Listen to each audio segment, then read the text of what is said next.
நமக்கென்று குறித்த ஏதோ ஒரு நாளில் இந்த ஆன்மாவை துறக்கின்றோம். இடைப்பட்ட நாட்களில் என்ன செய்தோம் என்று உட்கார்ந்து யோசித்தால் கண்ணுக்கு எட்டிய தூரம் வரை பரவலாக தென்படுவது நமது குடும்பமும் குடும்ப உறுப்பினர்களும் தான். வழக்கமான இந்த வாழ்க்கை சக்கரத்தில் வழக்கமில்லாத சிலர் இணைவதுண்டு. அப்படி இணைந்த ஒருவரைத்தான் நாம் இன்றைய நிகழ்ச்சியில் பார்க்க போகின்றோம்.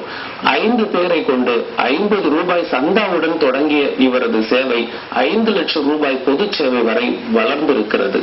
பல்வேறு சமூக பணிகளை மேற்கொண்டிருக்கின்ற பழனி பாலசமுத்திரத்தை சேர்ந்த பெரியசாமி அவர்களைத்தான் நாம் இப்பொழுது சந்திக்க போகின்றோம். வணக்கம் சார்.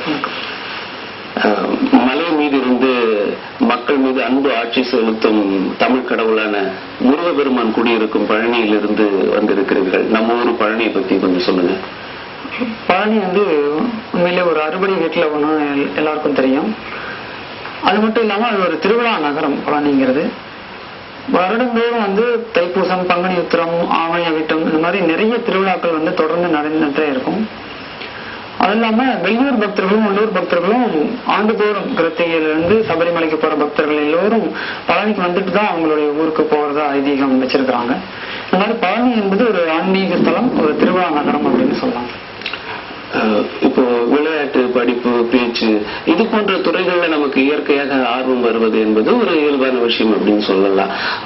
ஆனா இந்த சேவைங்கிறது நம்ம உள்ளுக்குள்ளேயே ரத்தத்திற்குள்ளேயே ஊறி இருப்பது. இந்த சேவை உணர்வு உங்களுக்குள் இருப்பதை நீங்கள் எப்பொழுது உணர்ந்தீர்கள்? நான் ஒரு 4வது 5வது படிச்சுட்டு இருக்கும் பொழுது எங்க வீட்டுக்கு ஒரு பாட்டி வருவாங்க. அந்த பாட்டி ரொம்ப உடம்பு சரியில்லாதவங்க. அவங்க தினந்தோறும் அம்மாட்ட சாப்பாடு கேட்பாங்க. அப்படி கேட்கும்பொழுது பழைய சாதம் அந்த மாதிரி இருக்கிற விஷயம்லாம் அம்மா கொடுப்பாங்க. அம்மா இல்லாத பொழுது வெளியே எங்காவது போயிருந்த பொழுது நான் அன்னைக்கு புதுசா செஞ்ச சாத வகைகள்லாம் எடுத்து நிறைய அந்த பாட்டிக்கு தினந்தோறும் கொடுத்துட்டு இருந்தேன். அம்மா வெளியே போயிட்டு வந்துட்டு கேட்பாங்க, என்னப்பா சாப்பாடு காணோம், ரொம்ப கம்மியா இருக்குது அப்படின்னா, நான் சாப்பிட்டேன்மா அப்படின்னு சொல்லிட்டு இந்த மாதிரி நிறைய ஒரு சாக்கு போக்கு சொல்லிட்டு இருப்பேன். ஒரு நாள் அந்த பாட்டிக்கு சாத வகைகள்லாம் கொடுக்கும்பொழுது அம்மா நேரில் வந்துட்டாங்க. பார்த்துட்டு எதுக்கு இவ்வளவு சாப்பாடு போடுற அப்படின்னு சொல்லி திட்டிட்டு இருப்பாங்க. இந்த திட்டத்தில் தொடர்ந்தா கூட அந்த பாட்டிக்கு உதவி செய்கிற அந்த செயல் நடந்துட்டே இருந்தது. அந்த பாட்டி அந்த சாப்பாடு வாங்கும் போதெல்லாம் ரொம்ப வாழ்த்துவாங்க, நல்லா இருப்பா அப்படின்னு சொல்லுவாங்க. இந்த வாழ்த்துக்களும் இந்த ஆசீர்வாதமும் நிறைய கிடைக்கும் அப்படிங்கிறதுனால நாம அந்த செயல் தொடர்ந்து செய்யணும், சேவை செய்யணும், நிறைய பேருக்கு ஹெல்ப் பண்ணணும் அப்படிங்கிற எண்ணம் இப்போ நம்ம ஒரு சரியான அறிதல் இல்லாத அந்த பருவத்தில் ஏற்பட்ட அந்த சேவை மனப்பான்புங்கிறது எப்போ முதல்ல தொடங்குச்சு? இப்போ எந்த ஒரு விஷயத்திலுமே தொடக்கம் அப்படிங்கிறது நம்மளால மறக்க முடியாத ஒன்றா தான் இருக்கும். உங்களது சேவை எங்கிருந்து முதலாக தொடங்கியது? நான் கல்லூரி நாட்கள்ல NSS மாதிரியான சேவை அமைப்புகள்ல போய் சேர்ந்து நிறைய சர்வீஸ் பண்ணியிருக்கோம். அது இல்லாம பழனிக்கு பக்கத்துல கீரனூர் என்கிற கிராமத்துல சன்மார்க்க சங்கம் குருகுலம் ஒரு அமைப்பு இருக்கு. இன்னைக்கு வரைக்கும் சிறப்பா செயல்பட்டு வருது. அந்த அமைப்புல லீவு நாட்கள்ல போய் அங்க தோட்ட வேலைகள் முதற்கொண்டு எல்லா வேலைகளையும் வாங்கி நிறைய நாள் செய்துட்டு இருந்தேன். அது மட்டும் இல்லாம எங்களுடைய பாலசமுத்திரம் கிராமத்தினுடைய ஒரு பகுதியில ஒரு பாட்டி குடிசையில இருந்தாங்க. அந்த பாட்டிக்கு மருமகன் மகள் எல்லாமே இருந்த போதிலும் கூட அந்த பாட்டி யாரும் கவனிச்சு அவங்களை பார்க்கல.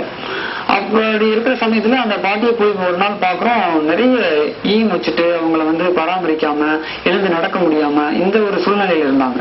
இப்ப நண்பர்கள்லாம் சேர்ந்து கொஞ்சம் பணம் போட்டு அவங்களுக்கு அந்த குளிர்காலத்துல போர்வையெல்லாம் வாங்கி கொடுத்து அவங்களுக்கு பணம் கொடுத்து சாப்பாடு எல்லாம் வாங்கி கொடுத்துட்டு இருந்தோம். இந்த மாதிரியான சின்ன சின்ன செயல்கள் தான் எங்களுடைய பெரிய சேவைக்கு அடித்தளமா இருந்துட்டு இருக்கு. தனி ஆளாக இருந்து செய்யக்கூடிய அந்த உதவிங்கிறது சிறிய அளவுல இருக்கும். ஒரு நண்பர்களாக சேர்ந்து ஒரு அமைப்பை உருவாக்கும் போது அந்த உதவி பெரிய அளவுல வளரும். உங்களுக்கு இந்த அமைப்பை தொடங்குவதற்கு யாரெல்லாம் உறுதுணையாக அல்லது உதவியாக இருந்தார்கள்? நிச்சயமாக தனிமரம் தோப்பாகாதுங்கிற ஒரு பழமொழி கூட நமக்கு தெரியும். என்னுடைய நண்பர்கள் ஒரு 5 பேர் சேர்ந்து இந்த விவேகானந்தா சமூக சேவை மையம் அப்படின்னு ஆரம்பிச்சோம். மாதம் ஒரு 50 ரூபாய் சந்தா போட்டு அதனுடைய நிதியை வச்சு நிறைய சர்வீஸ் பண்ணோம் அப்படின்னு ஆரம்பிச்சோம். முதல்ல மரக்கன்றுகள் வாங்கி பள்ளிகள்ல சாலையோரங்கள்ல எல்லாம் நட்டோம். அப்புறம் மணல் வசதி இல்லாதவங்களுக்கு கொஞ்சம் ஹெல்ப் பண்ணணும். அவங்ககிட்ட போய் மணல அந்த இல்லத்துக்கெல்லாம் போய் அந்த மாதிரி உணவு எல்லாம் கொடுத்து ஹெல்ப் பண்ணோம். இந்த மாதிரி ஒரு நண்பர்கள்லாம் சேர்ந்து ஆரம்பிச்ச இந்த இயக்கம் இன்னைக்கு ஒரு 50 பேர் உறுப்பினர்களா இருக்கிறோம். இந்த 50 உறுப்பினர்களும் நிறைய சப்போர்ட் பண்றாங்க. ஒவ்வொருத்தரும் மாத சந்தா கொடுக்குறாங்க.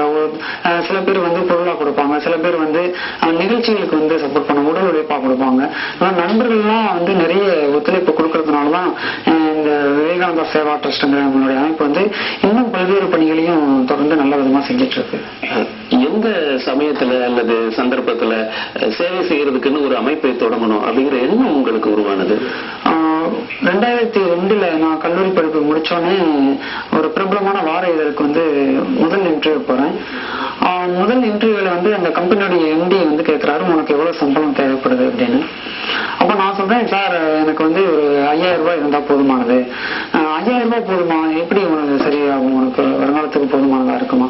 இல்ல சார், 2000 ரூபாய் என்னுடைய வீட்டுக்கு போதுமானது, 2000 ரூபாய் என்னுடைய செலவுக்கு, 1000 ரூபாய் நான் சேவை செய்யணும். அது மட்டும் இல்லாம ஒரு 5 வருஷம் தான் உங்க கம்பெனில வந்து நான் வேலை பார்க்க போறேன். அதுக்கப்புறம் நான் வெளியே போய் சர்வீஸ் பண்ணணும்னு விருப்பப்படுறேன். அதுக்காக நான் பணம் சேர்க்கணும் அப்படின்னு சொல்றேன். 5 வருஷம் மட்டும்தான் வேலை பார்க்க போறியா? எல்லாரும் வந்து எனக்கு நிரந்தரமான வேலை வேணும்னு தானே கேட்பாங்க, நீ மட்டும் 5 வருஷம் வேலை வேணும்னு கேட்கறீ அப்படின்னு சொல்றாரு. இல்ல சார், எனக்கு 5 வருஷம் ஒர்க் பண்ணா போதுமானது அப்படின்னு சொல்லிட்டு அவர் சொன்னது போலவே 5 வருஷம் கழிச்சு 2007 வந்து நான் கம்பெனியை விட்டு வெளியே வந்து விவேகானந்தா சேவா ட்ரஸ்ட்ங்கிற அமைப்பை ஏற்படுத்தணுங்கிற எண்ணம் உருவாகி அதை செயலாக கொண்டு வந்தோம். அந்த வார இதழில் வந்து ஏஜென்சி எடுத்த பின்னால பழனி வந்து முகவரா செயல்பட ஆரம்பிக்கும் பொழுது வீட்டுக்கு போக மாட்டேன். காலையில 6 மணிக்கு வந்தோம்னா நைட்டு 8 மணிக்கு தான் போவேன். இடைப்பட்ட நேரத்துல பழனியில தங்குறதுக்கு எந்த ரூம் வசதியோ வேற எதுவுமே நான் ஏற்படுத்திக்கல. அப்போ பழனி ரயில்வே ஸ்டேஷன்ல உட்காந்துருப்பேன். அந்த மிச்ச நேரங்கள்ல ரயில்வே ஸ்டேஷன்ல உட்காந்துருப்பேன். அப்போ என்ன லைஃப் இது? புக்கு போடுறோம், கலெக்ஷன் பாக்குறோம், சாப்பிடுறோம், இந்த மாதிரி ஒரு சாதாரண வாழ்க்கையா நம்மளுடைய வாழ்க்கை போயிட்டு இருக்குது.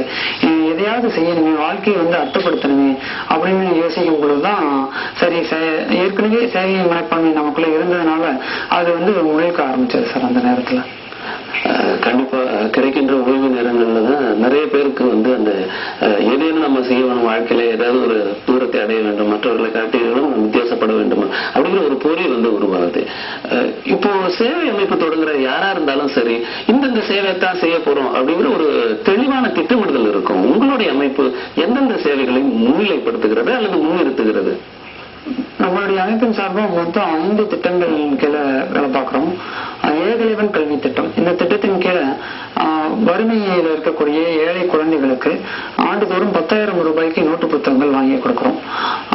அடுத்த கட்டமா இந்த திட்டத்தின் கீழ் என்ன செய்யறோம்னா, ஒரு 5 லட்சம் ரூபாய் கலெக்ட் பண்ணி அதை வந்து ஹையர் ஸ்டடிஸ் போறவங்களுக்கு, மெடிக்கல், இன்ஜினியரிங் இந்த மாதிரி ஹையர் ஸ்டடிஸ் போறவங்களுக்கு கல்வி உதவி தொகையா கொடுக்கணும் அப்படிங்கிற அடிப்படையில 5 லட்சம் ரூபாய் வசூல் பண்றதுக்கான முயற்சிகள்ல ஈடுபட்டிருக்கோம். நிறைய நண்பர்கள் உதவி பண்ணிக்கிட்டு இருக்கிறாங்க. விவேகானந்தா இளைஞர் சக்தி திட்டம் அப்படின்னு ஒரு திட்டத்தை வச்சிருக்கிறோம். இது சென்னை ஸ்ரீ ராமகிருஷ்ண மடத்துல வந்து தமிழ்நாடு ராமகிருஷ்ண விவேகானந்த பாவ பிரச்சார் பரிஷத்துங்கிற ஒரு அமைப்பின் கீழே நாங்க இந்த வேலையை செய்யறோம். இந்த அமைப்பு எங்களுக்கு சில வழிகாட்டுதல்களை கொடுக்குது. விவேகானந்தருடைய கருத்துக்களை மாணவர்கள் மத்தியில பரப்பணும், அதன் மூலமா ஒழுக்கம், தேசபக்தி போன்ற பண்பு நலன்களை வளர்க்கணும் அப்படிங்கறதுக்காக ஆண்டுதோறும் இந்த திட்டத்தின் கீழே மாணவர்கள் ஒரு 3000 பேர் கலந்துக்கிற மாதிரி ஒரு விவேகானந்தர் எழுத்து தேர்வை நடத்துறோம். அதுல வந்து கலந்துக்கிற அனைத்து மாணவர்களுக்கும் சான்றிதழ்கள், பரிசுகள் இதெல்லாம் வந்து கொடுத்துட்டு இருக்கிறோம். இது இல்லாம இளைஞர் சக்தி முகாம்கள் நடத்துறோம். ஒரு வார முகாம்கள் வந்து ஆண்டுதோறும் நடத்திட்டு இருக்கோம். இளைஞர் சக்தி முகாம்ங்கிறது என்ன சொல்றீங்க? இளைஞர் சக்தி முகாம் அப்படின்னா ஒரு வாரம் முழுக்க அந்த மாணவர்கள் நம்மளுடைய இருப்பாங்க. அவங்களுக்கு அதிகாலையில் இருந்திருக்கிறது, பெரியவங்களுக்கு மரியாதை கொடுக்கறது, இந்த மாதிரி நிறைய குணநலன்களை உருவாக்குறது, கேரக்டரை உருவாக்குறது, அது சம்பந்தமான ஒரு முகாம். அதுல வந்து நிறைய நண்பர்களை எல்லாம் கூப்பிட்டு வச்சு அவங்களுக்கு சொற்பொழிவு பண்ண வைப்போம்.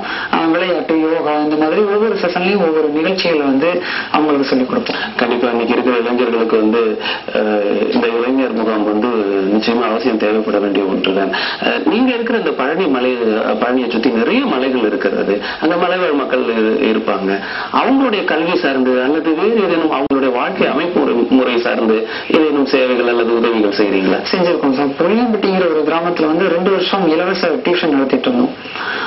அதுக்கு முன்னாடி இருக்கிற கிராமம் வந்து பாலாறு பொருந்தலாங்கிற கிராமத்துல நண்பர்கள் இருந்தாங்க.